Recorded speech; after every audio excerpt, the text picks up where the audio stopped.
Sazani zvërneci në fyt do jungeci.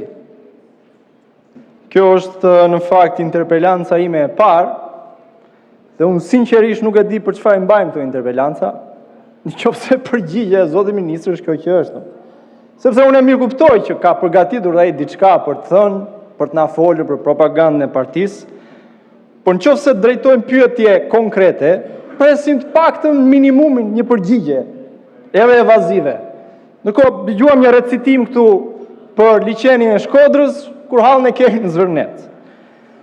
Kështu që detyrohem t'i marr unë me radhë ato pyetje që ngrita. Le ta nisim nga fillimi. Nga ndryshimi që keni bërë ligjit për zonat e mbrojtura në vitin 2024 dhe që atë që sot është një paçavurë ligj e përdorni si gjethe fiku për zullumin tuaj. Atë ligji për zonat e mbrojtura para ndryshimeve specifikonte që ato që quheshin nën zona qendrore kishin një status të veçantë. Pra pavarësisht nëse zona e mbrojtur ishte e kategorisë së parë apo të pestë, brenda saj, siç është rasti i zonës në Pishporo, përcaktoheshin nën zonat qendrore të nivelit A dhe B, në të cilat ligji ndalon. Dhe po citoj, këtu kam ligjin që është redaktuar.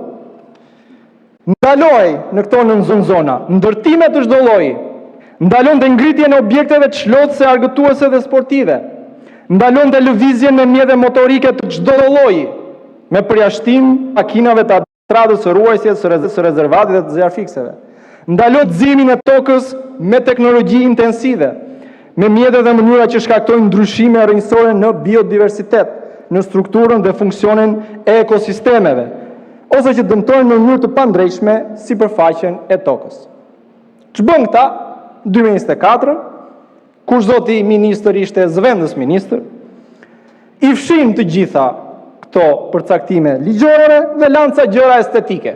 Për shembull, ndalohet përdorimi i kimikateve, nxjerrja e mineraleve, ndezja e zjarreve, gjuetia e gjëra të kësaj natyre që nuk e pengojnë marshimin drejt zhvillimit që ka planifikuar për ne sultani.